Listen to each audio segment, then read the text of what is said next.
The Board of Aldermen work session to order on June 5th. Oh, wait a minute. Okay, yeah, June 5th, 2024 at 6:03 PM. First order of business is the Pledge of Allegiance. I pledge allegiance to the flag of the United States of America and to the republic for which it stands, one nation under God, indivisible, with liberty and justice for all.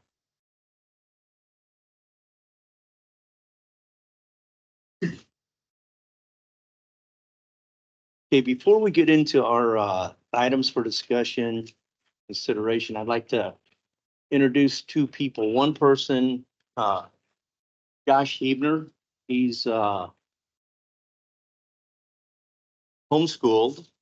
He reached out to me, asked me that, part of his interest is politics in general, and would like to shadow or see how things are done in the city. So I invited him to this meeting, and his mom dropped him off, and he'll be sitting through the meeting. Josh, if you want to say a few words, I mean, good? Yeah. Okay. All right.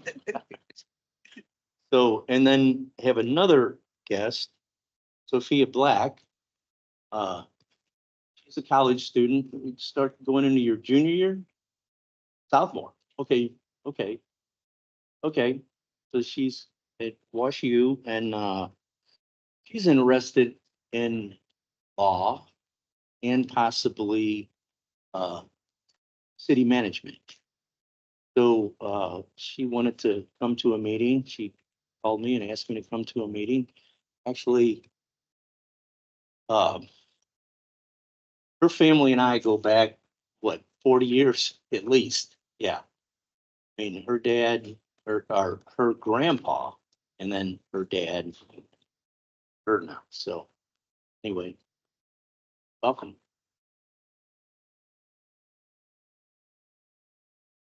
Hey, first up is a presentation of the independent auditor's report and financial statement for the period of December 31st, 2023. And we have Lindsay Rule, okay, Lindy Rule, Brewer,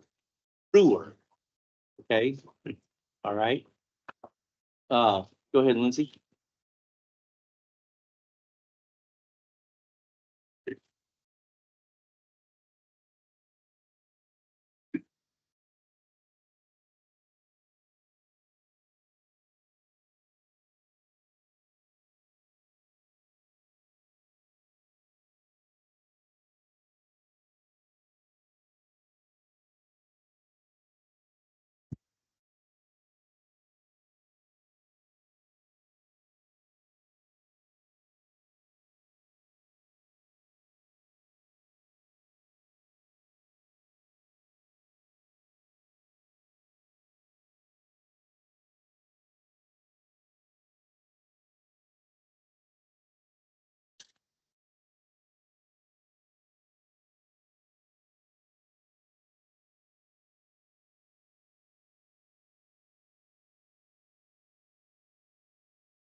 Lindsay, will you see if that mic's on? I don't think it is. There's a button. There's a button to press. Yeah. Should light up. Should be a green light that comes on No, it was working fine last meeting. Yeah, working. Get green. Yeah. I needed batteries. All right, go ahead. Just, yeah, talk a little bit louder. Yeah, thank you.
We just like.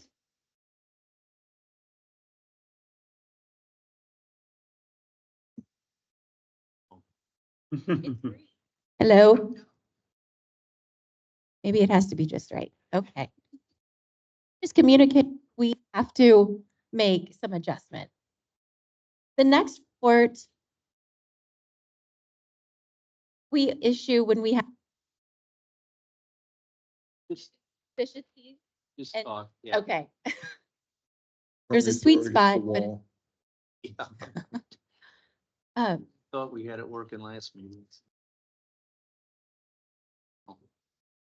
No, we need a new mic. okay. Well, The second report, if we report to communicate those, we really didn't have any. There is a comment on here that just says we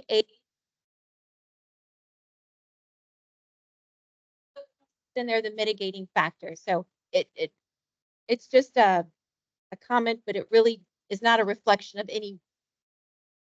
He has decided that the outsourcing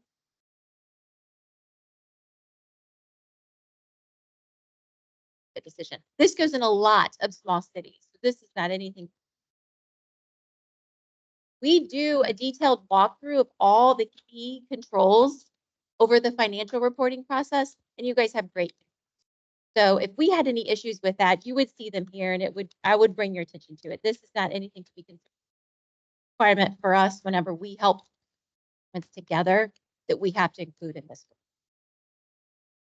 So go into the packet, the bound packet, and we'll go right report on page 1. This report is the most important report in the whole package. This gives city's financial statement. In the second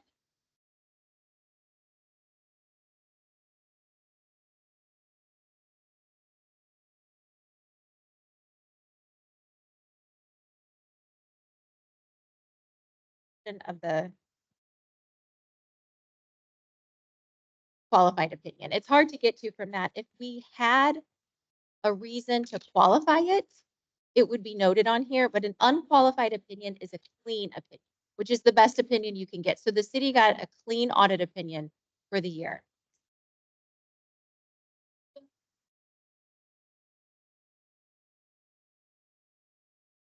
Modified cash basis of accounting. It goes on to mention the risk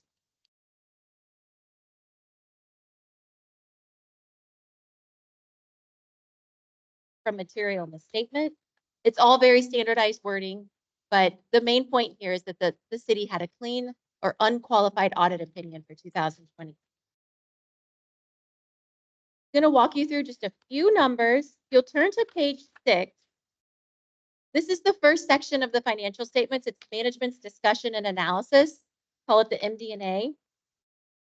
This is the only place in the statement where you can see comparative financial information. So I always like to go here.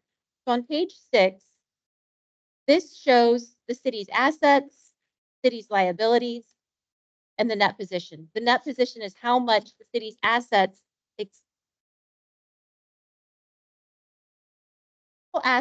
exceed liabilities by that bottom number, by almost $30 million. But keep in mind, this number includes capital assets. So that under net position, net investment, and capital assets, those are tied up in physical assets. So that's not in spendable form. Not spendable, it's physical assets. The next line is restricted and unrestricted funds available. Line have been restricted externally of the city. So that's parks tax, taxes that are for a very specific reason, or any revenue that's come in that's been designated by an outside source. So the restricted line, restricted net position of almost 7 million, and unrestricted that's available for any use, 7,000. So that number, we look at the total net position compared to the prior year, and the financial health of a city. For 2023, there was almost a $1 million increase in that number. So a very large increase for 1 year. Hills on the very next page, on page 7, this shows total revenues and total expenses for the year for the city. So this is all funds combined, all revenue sources, all expenses presented in one column. So for 2023, revenues were approximately 7 million, down almost 1.7 from the prior year, which is mainly due to capital grants that were received, ARPA, and any capital the prior year. That decreases, you can see in the increase decreases mostly from the decrease in capital grants. Total expenses were 6 million. So revenues are where that increase in that position came from, that $955,000. So revenues exceeded expenses by $955,000 for the year. Like I said, this is all funds combined. One other page I want to point out is where it's broken down by each individual fund, which you can find on page 13. So this is how you're probably used to seeing it more. It's broken down by general fund, road fund, parks, capital improvement, and transportation. The general fund, I'm going to bring you down to the bottom line fund balance. The city of Darden, that's basically the cash balances at the end of the year. So general fund had approximately $7 million. $3 million, approximately 2.8 is ARPA funds that are still sitting there to be spent. Remaining is approximately $4.3 million sitting in the general fund. I always like to compare that to total expenditures for the year to get an idea of where fund balance is. Majority of it comes in once during the year. And with total expenditures of 3.4 million compared to 4.3 sitting in fund balance, you have over a year's worth of expenditures sitting in that end number in general fund balance. So very healthy fund balance in general funds. Now the remaining funds are all restricted for the purpose noted at the top. So the road fund, there's 1.8 million. Parks and stormwater ended with 1.2. Capital improvement ended at 1.2. And the transportation fund ended with nearly 600,000. So those are the different fund balances at the end of the year in each of those funds. Following these financial statements are the notes to the financial statements. This makes up majority of the next pages. Those give additional information on the city. You can look at fixed assets. You can look at the debt the city has, the maturities of the debt. We won't dive into that, but just know it's there if you need any additional information to support these numbers. There's good information in there, but it's very standard from year to year. It has not changed much. The only other page I wanted to point out, following the notes to the financial statements, are the budget schedules, which are required part of the statement. You can look through those. It just compares city's budget to the actual. The final page I want to draw your attention to is page 38. This is the schedule of changes in the net pension liability. This can be a huge number on a lot of cities' financial statement. So the city uses loggers for their pension. And what this shows you is what the actuaries have determined. The top section is total pension liability. This is the benefits that the city has promised to the current employees. So they use all those estimates that we talked about to come up with that number. They estimate that at the end of the year, the city had 1.2 million in promised benefits to employees. The next section, planned fiduciary net position, that's the assets that the city has set aside to fund, to pay for those benefits. So for the city of Dardenne Prairie, you can see the assets actually exceeded the estimated liability at year end. So at the end of the year, the city is showing a $56,000 pension asset. That's how that flows through to the statements.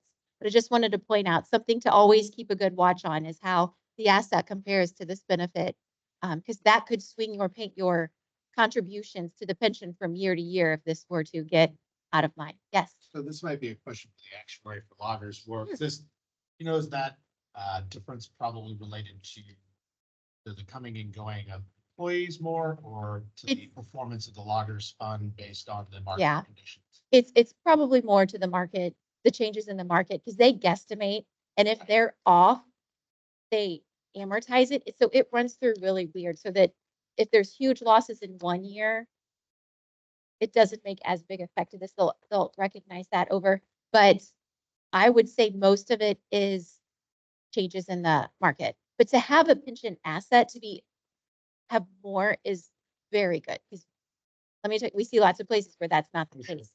So to have that, but for that question, I would say most of it comes from the market valuation in those assets that can swing from year to year. Okay. So basically, that's the last page I really wanted to draw your attention to. I always like to give a shout out to city staff, because we come in and we are a pain. We ask for a lot of stuff. We bother nearly everybody in the building, but everybody is great to work with. When we ask questions, they get right back to us. They make us a priority when we're here, which makes our job so much easier. So just wanted to give a shout out to your staff. They really did a great job handling the audit. So otherwise, that's all I have, unless you guys have any questions. Any Happy to- questions? Anybody have any questions about audit? Great overview. Thank you. All right, Lindsay, All right. thank you. We'll Thank see you, you guys. next year. Okay, all right, thank you.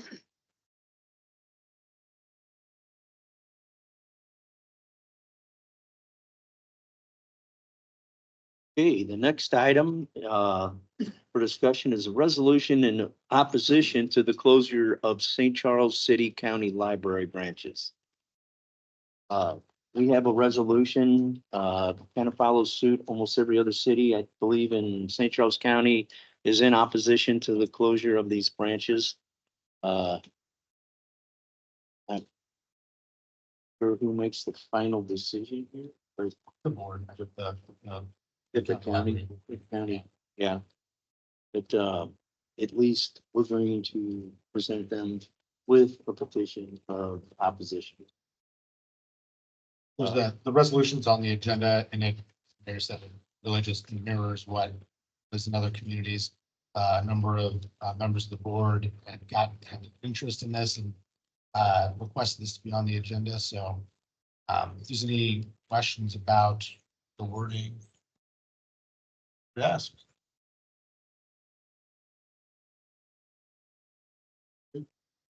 Full support of closing them? Oh, I'm just kidding.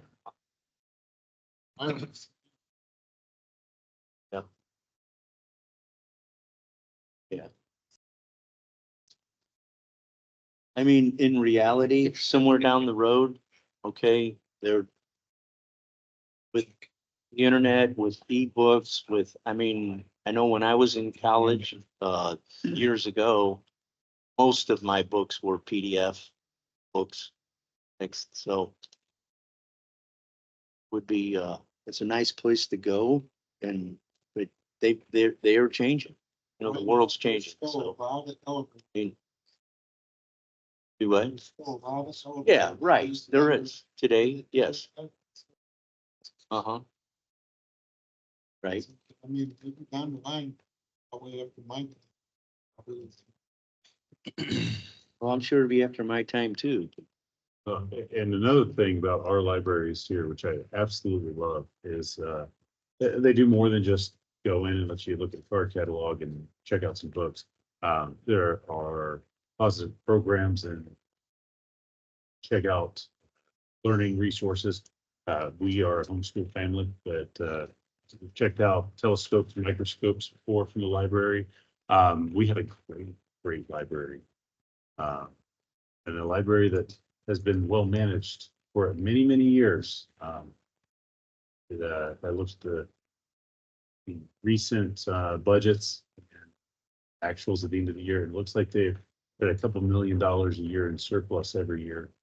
So I'm really confused why we're talking about closing libraries. So, but one note I would like to make for the board, there were two RBAs that came in asking for this, both one from the board and one from the mayor at the same time without us knowing either of us was doing it. So that should show the unity and the interest that the city has at all levels, in all branches.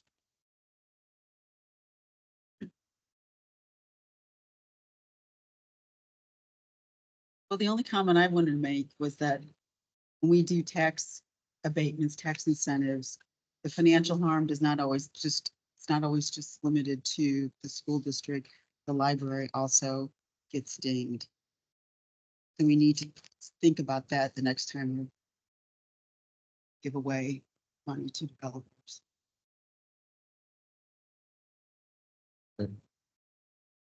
Mayor, may I also? Yeah. Also, Yeah. the community college. I'm on the board at the community college Uh-huh. and they can get dinged as well. And They that- would, yeah. They can get dinged as well. The community, St. Charles Community College is probably one of the best community colleges in the country. Right, yeah. And they can get affected by that too.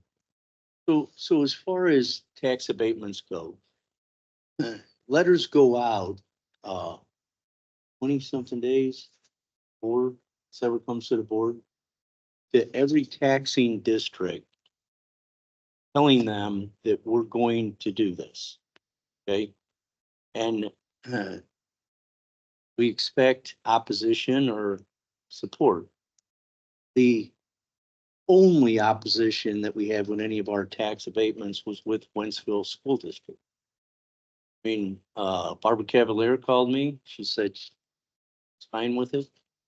I've had every other, the ambulance, every other, the police, every other taxing district said they were okay with it. Okay, so it isn't like we just arbitrarily make a decision here without reaching out to the taxing districts and letting them know how they would be impacted to what extent. So, I mean, That there isn't pushback doesn't mean they're not financially. The library is not saying we're financially harmed, don't do this. And for Prairie Encore, that would have made a difference apparently. well, But we all do Okay. agree that we should not close the libraries. Yes. yes. And you know, if you look at your tax record, the library gets more per house than Darn Prairie does.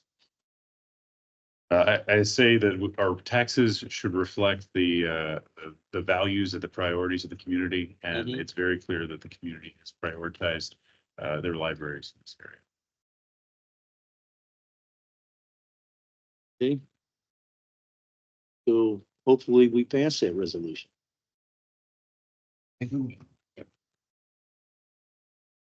All right, item number 3, ward meeting policy. James, you want to go ahead and take that one? Sure. So during the last several months, there's been some conversation internally about wanting to have some outreach and some conversations with our residents using city facilities to do so.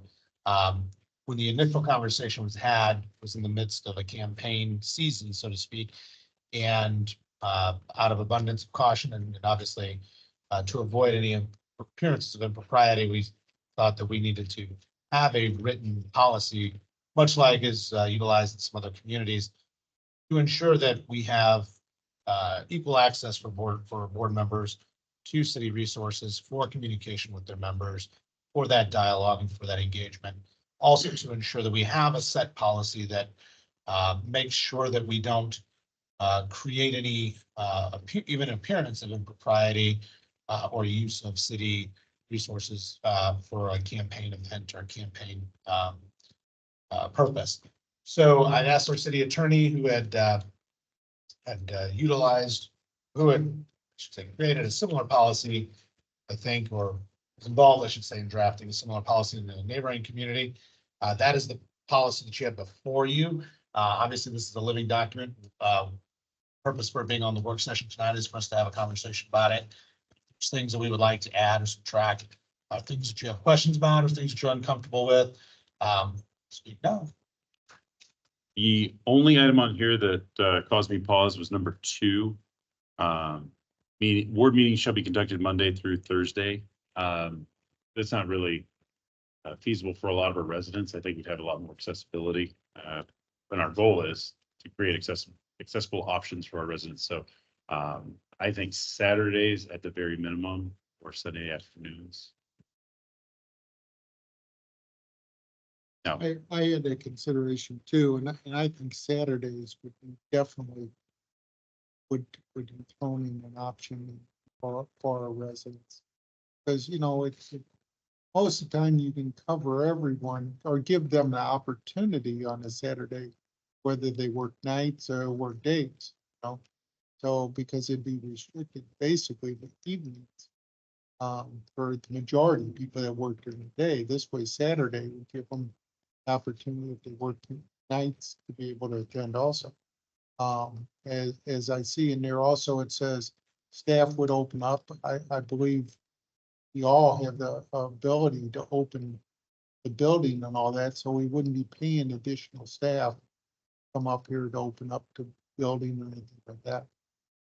Yeah, I would access to a building versus opening it up for public use. I mean, I still think it would be good to have staff present and available for whatever. I mean, that's what we do for our HOAs, other meeting groups and stuff. So, I mean, I would caution the board getting too used to the idea of you have a code to City Hall, so you have free reign of the place, because that, of course, for this purpose, we're trying to show that there's a structure of the city facilities for that. We can, you know, I'm sure we can coordinate with our part-time staff. That's one of the things we tried to do with the part-time public works guys, is to use them for the sorts of Sunday morning, Sunday afternoon, Saturday morning, Saturday afternoon open and closures. We've had a number of events for that. We also do rent this place out. We have been renting out on a number of Sundays for money. So that was just, I think, a framework that was recommended, but I mean, at the same time, it really doesn't matter much to the staff. We can make that adjustment and try to adjust around other uses. I mean, and I believe the dates would all be coordinated, so we're not here to take money away from the city and cancel a meeting, anything like that. I mean, because first of all, the 2 aldermen have to get together to coordinate a date and then coordinate it with the city and everything. Yeah, and we don't have a lot of events. We had a run with some churches there for a while, but we don't have a lot, so we should. But I mean, if the board agreement, I'd like to add Saturdays to that. That would work. And Well, Friday Fridays. so Friday and Saturdays exempted at the moment. Would you like Friday and Saturday? Yes, I mean, I would like to have both. Agreed. One of the other things that I would be interested in, and I guess this may have to come back to us, is I believe that we should budget, depending on the cost, to send out a postcard to the residents telling them of the meeting. I don't know what that cost would be, but I'd like to see that cost and come back to this. Because I really think, not everyone gets on the website, not everyone looks in a newsletter. This way it would give everybody the equal opportunity.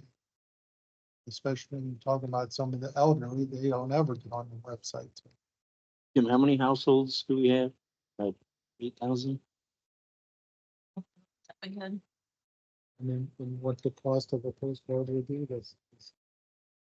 More We- expensive. I mean, you can do things like every house direct that are cheaper and obviously third class mail postcard size, I mean, but you're still talking about at minimum, bare minimum, $1 fees.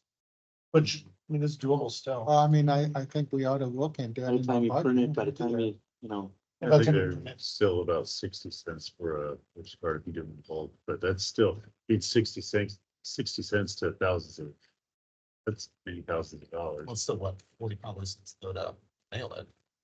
Oh, that's mail and everything. But that's still a lot Postcard. of money.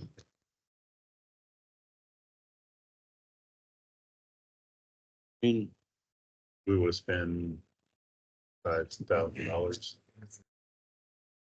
I wasn't here at the last meeting. Yeah. So I'm kind of curious, what's the genesis of this request in this?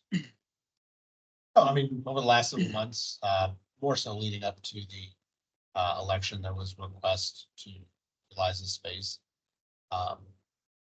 After having conversation with the city attorney about the propriety of doing that. Felt, and I agree that it's important for us to have a structure that is clear, open to everybody, that everybody has equal access to, that it's stated. There are certain guardrails that don't allow us to use those resources during, I don't go back and get a 60, 90, 120 days before an election, that sort of thing, so. Mhm. So I'll say to answer your question, I don't know who else was interested in it, but I did bring it up last year. Because we had a lot of feedback from residents that we were not being accessible. We couldn't have dialogue. Of course, when we're up here on the dais, it's really a one-way. So opening it up so that we could have board days on a Saturday morning up here, we could spend a couple hours that the two representatives from that ward can get together, invite all their constituents up and listen and have a dialogue, explain some of these things that might not be readily apparent, or they might be frustrated about in a more collaborative setting. And then, of course, the concern was raised about campaigning in City Hall. So that's where Right. this came from. Well, I guess my thoughts related to that is, we don't know kind of putting a boundary of 2 meetings per year per ward. I'm not saying I've, year and a half as an alderman, I've never had a reason or need to do that, but if there was a need, 2 seems like kind of a small number to me. And I don't know, is there a legal reason why we would put a restriction on the number of meetings that could be had? Well, one of the things I was telling you is there's nothing that's hindering you from utilizing any other facility within the city or outside of. I mean, when I first got here, 2 months into my employment here, I offered to meet with staff or citizens here. They wanted to meet at Lake St. Louis, at Sure. the county library there. So I mean, there are other options. Obviously, we've utilized ICD. They've been very helpful. Mhm. I know some sharing's been helpful. So I mean, there are options if you want to do more than that. But is there a legal reason for 2? No, there's no legal reason. Equitable with it? That was one that brought this up also. Listen with the residents here in meetings and that, one town halls and stuff like that. I was one to push for this too, is to, as us aldermen could get together in our wards and answer questions to our. Yeah, Without yeah. a official recorded, notice meeting to everybody. Yeah, I agree. And I just think that given it would be nice to have a little more latitude because we don't know what sort of urgent things might come up in the ward. I would say if we're gonna put a bound on it, I would suggest it be more than two. It's because so before I became an alderman, I came here in December. And Ward 1 was extremely upset about things, and there was a lot of requests to have discussions, and kind of to Alderman Costello's point, I heard some of those calls about being inaccessible, but this was over the course of nearly 6 months this went on. And if an alderman wanted to, if alderman from a specific ward wanted to be proactive and really be engaged, and they wanted to do it in a setting that was, they could say, okay, well, we have to coordinate with the school, or we're gonna have to go to, a town square. But if, they could come to City Hall, I feel that that would be a more suitable setting that they would have access to. And just to say that they're gonna sum that up and put to rest all the concerns in two meetings per year, if there is a contentious issue that's going on in the ward, I don't think two's enough, is my point. So I would ask that we would consider to do more than two. I don't know what the number is, but I'm not sure that there would, if we're looking for equity, I would, by putting a number on it to be equitable, I would suggest two is not really enough. Maybe something more reasonable like 6 or 8. I don't know. I would Just support for drop. information. While we're talking about this, I'm frame for having these meetings. Just. So would the Okay. election season also include those aldermen who were not up for election? Could be carte blanche. And I think that's the difficult situations, obviously, there's gonna be times we have aldermen who are going to have this town hall, they're gonna be on opposite sides of an issue. And just have a fight fest between two aldermen and complaining back and forth. I mean, that's going to happen at some point, or that one alderman may not show up. I mean, to your point, I met with those residents here, room full of them. There's nothing that says that, and I've had requests, and I've always met with anybody who's asked whether it be one person or 50 people. I mean, there are times where people want information, if they, essential information that they want that's regarding application, it's factual. Obviously, our decision is not to be politicized, but there's been a lot of legal questions lately. I mean, those things really, staff handles those and can handle those if that's what people want.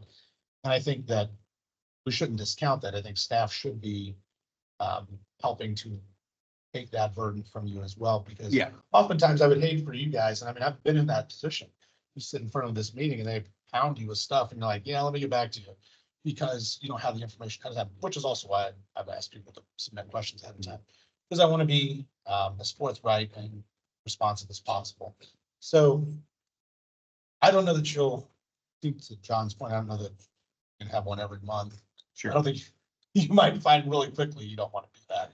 Right. But there's nothing to say that, and even an alderman can't come and participate in something where people are asking the attorney, the planning and development manager, myself, questions, or sitting in a conversation, or just one. So I think, point taken, but I would also offer that if an alderman wants to be really proactive on something, or both aldermen be proactive on something, and there is some mediation, more than 2 would be helpful. I would suggest maybe a 6, just to say, if we want to put a equitable number in there, 6 seems more than enough for a 7-month window that we would have.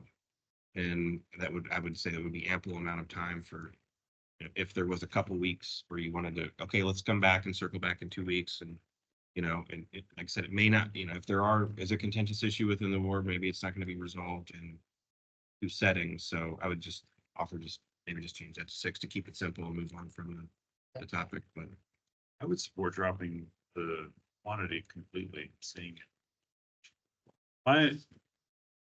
My view on it is, if a alderman or any elected official, any servant of the city wants to increase the interactions with constituents in a way that is beneficial for the city, in a way that is constructive for the city, then City Hall should be made available.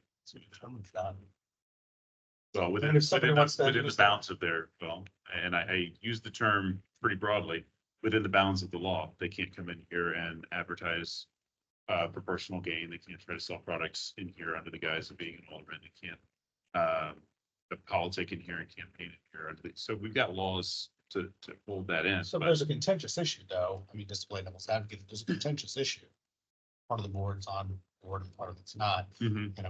And a board member decides to have a meeting and whip up everybody into a fury about it. Whether or not you're saying vote for me, ultimately you're telling them, I'm your guy, you vote for me. But is that, is that engaging people or is that, in some ways politicking? It's very much can be politicking. It's a little bit different than just saying, hey, I'm answering questions or even saying, hey, I share your concerns, but here's the facts that you're asking for. Or I'm listening to what your concerns are. I mean, I don't know what I guess I wouldn't know what the line would be. Somebody said, hey, I didn't politic. I didn't tell anybody to vote for me. But, I used the city hall on Saturday to whip everybody out into a friend's day the next Wednesday. So I just don't know that that's beneficial to the dialogue or the conversation in the city if we're just trying to elevate the conversation in the city. And I'm not saying that you or anybody at this table will do it, but this policy is for anybody who's here or may come along in the future. I agree. One note I would say, if we as politicians are doing it, it's probably politicking. By point exactly. So regardless of what we do, it is by its very nature politicking. But even in contentious issues, I don't know that we should try to squash that or frustrate that dialogue between aldermen and constituents. I define politicking.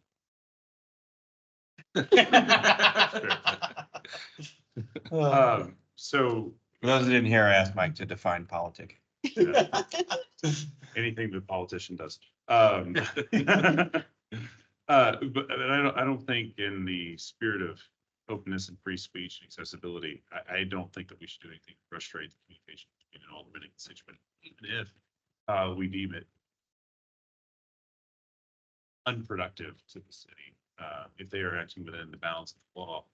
I think that just offering this as a venue for that, I mean, it's city business. I guess I'd ask the city attorney. You're saying here that this is city business to motivate people against the business, that's valid city business, not politicking. Me. We're talking about, so like a rah-rah session against a bill or something. That's for sure. Well, Sorry, sorry. typically it's probably in development, but if somebody has serious concerns and frustrations, they're seeking additional information, which, at the meeting that I had a few years ago, lose track of which one that was, but the one that we had with Pre-Encore, there was a lot of conversation. There was a lot of questions asked beforehand. There was a lot of information that was provided. People may not always like the answer, but that's fine. I mean, we provide factual information. Some people, I think, walked away with a better understanding of the situation and then still make their own decision as to whether or not they want it or not based on all the factors involved. But I don't think it would have been beneficial to anybody just to have a meeting where it says, no, I agree. The city doesn't care about you. The city staff's not listening to you. The city engineer doesn't know what he's doing. Yes, it's going to cause stormwater problems, even though he has an engineering degree. He says it doesn't. But you know what? You're right. So I guess what? We're going to get everybody at that meeting on Wednesday, and we're going to tell the staff they're all idiots. They don't know anything about planning and zoning. They don't know anything about civil engineering. Let's do it, because that's what happens at that podium. And now we have somebody who could use that as a political, on a Saturday, use this as a facility to rouse that political anger towards projects, staff, developers. And I don't know that that elevates the conversation in the community, is my point. Having a conversation about pros and cons, letting people have the opportunity to vent and have an engagement dialogue is good. But I think that we run the risk, and again, this doesn't say anybody on this dais would do that, but you never know who's going to do it next April, if somebody else gets elected, right? And I just think because we're already having a difficult decision or having a difficult time identifying what is political and not political, I don't know where we would ever draw the line. Yeah, I take this whole thing for getting to know your constituents, to general questions and all that. not that this is something that we need because an issue may come up, we gotta meet with. I took this as way I see it in other cities, the way it's done, is it's more talk to your constituents, to inform them what's going on in this, questions from them, it's questions they may have, stuff like that, not to head off an issue, not to fight a project or promote a project, anything like that. That's the way I understand it. So, I mean, I think we're just trying to guard against that inevitability. My original request was a standing monthly. You know, third Saturday of every month, Ward 2 aldermen would be here for a couple hours. Come by, ask whatever questions, we'll have dialogue. We'll have updates on the city, whatever we get. We've asked for a monthly update from the city administrator, give a monthly update in person to whoever's interested. I get it, that kind of thing. So the original request from me was actually for a standing monthly meeting. don't you think that would be tough? Yeah. To have both of them? Yeah. It wouldn't have to be. And then you're looking at equity of other wards that would now be held to the same standard. But they would have access to do it. It doesn't necessarily mean it's within the bounds of their schedule. The staff Yeah. person, Saturday also. See, I have a hard time with that idea that, they may not be able to do what you can do because their time is more constrained than yours. That, because we're gonna run into that in just about everything we do is we're gonna police the alderman's time and say you can't spend more than 20 hours a week doing alderman work because this person can't spend. No, just not in this building, or in this, biggest issue. I mean, we're encouraging you to do wherever, you wanna have coffees every night or every day. I mean, if At you're, Starbucks, go for it. yeah, if you're talking about, Shameless plug for Village Cafe. I didn't say it. so That would be a great spot. it is. I just think that, I'm not sure if I don't think you were trying to say that's a hard, fast thing, but to try to establish a rhythm of a monthly meeting, and first of all, now it's gonna only have to be within the 7 months window. The monthly meeting for 7 months per ward on every first Saturday, every third Saturday, every second. So now you're basically adding a lot of extra logistics and time. So I think this needs to be ad hoc. So I'll just put it that way. Okay. I think that if these meetings, whatever this happens, it needs to be ad hoc. I believe that it would be best, kept that way. I think that it would be at the discretion of the alderman, and that's the whole point of this, is it's the alderman from that ward to have the latitude to take action and gather people together to discuss whether it be an annual meeting with the ward. I think is what Alderman Johnson was trying to talk about, or maybe some sort of and let's say it's an environmental issue that everybody can get around. I don't know. Something that's not, it's contentious, but not necessarily going to have two sides. But that's kind of where my head's at with it. I just think that 2, because we don't know what's going to come up. 2 is just too restrictive. But I think ad hoc is the best way to, it's just my 2 cents. I have a comment or two. I do agree with Keith because the number 2 did stick out to me as being unusually low. Wondering what the policy is with other cities regarding their meeting policy. And I just wanted to make a comment that the availability of meeting rooms with the library, especially the larger one, is pretty difficult, especially with Mindorf-Credell being closed down. Our HOA meeting that we're having, it was a different meeting that we're having. It had to be scheduled way out in advance, like the end of July. So it's not always easy, especially if you want a smaller meeting room, a Yeah. little bit easier, but not always. And to that point, and this is a question that I don't know. If we wanted a smaller meeting room, we could probably schedule with city staff during the weekdays to come in and potentially use the conference room. Let's say there was some questions, or we wanted to get a couple HOAs to folks together to have a discussion. We could probably do that without having to go through and book this room up for a large group. Is that correct, James? Yeah, absolutely. Yeah.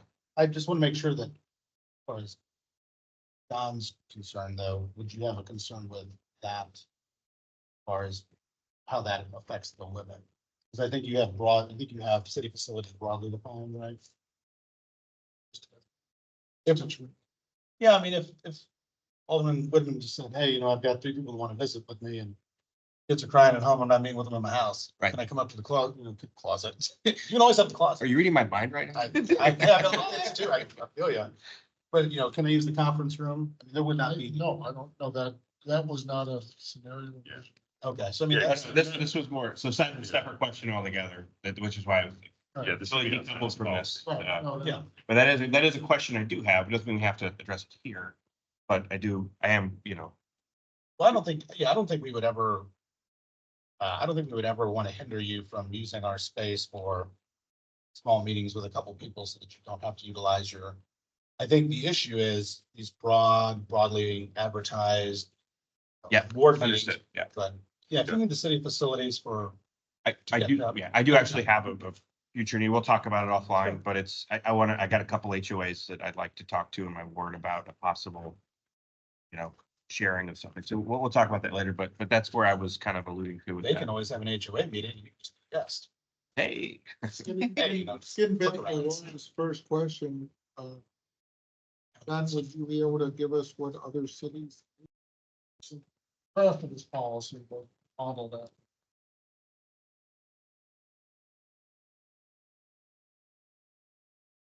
Other thing I want to bring up, and Tim brought this to my attention, is I was talking about the postcard and all that stuff, making up signs to go into subdivisions of your ward that you're gonna have the meeting. That's something that we Yeah. can have permanent and, use over and over and over. I think that would be a fantastic idea. Yeah, we've got That's enough why we already have- plastic downstairs from doing that. We'll order some more, but yeah, we can make some like fillable signs that you can mark the meeting dates and stuff on there. Absolutely. Yeah, and put the date, just something, put the date and what ward it is. Yeah, We can absolutely. reuse it. Like that. Yeah. Okay, so moving on, we got a request for a closed session. Doing to. Which Yeah, section? like to move for a roll call vote to hold a closed session pursuant to RSMO 610.021 subsection 3. Okay. Second. A second, Second. all in favor, or roll call vote? Go ahead. Alderman Wilson, Aye. Alderman Detweiler. Aye. Alderman Woodman, Aye. Alderman Gettemeyer, Aye. Alderman Johnson. Aye. Alderman Costello. Okay, so we're gonna go into a closed session. You have to stay here. Stay here. We'll, try to get, through this and get back.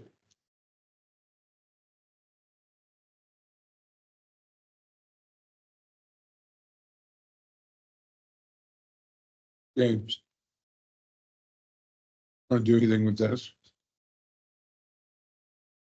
On. Gotcha. Watch what you guys say.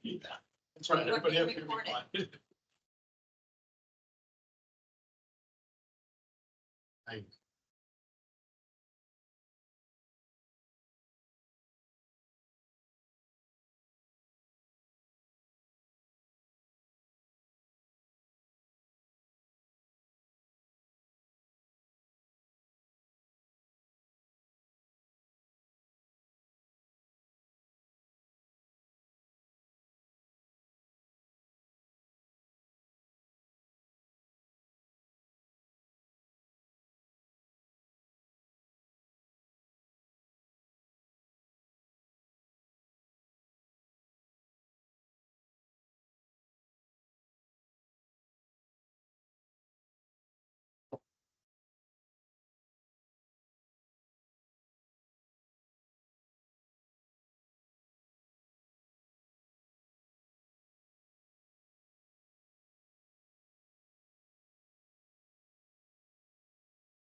Yes.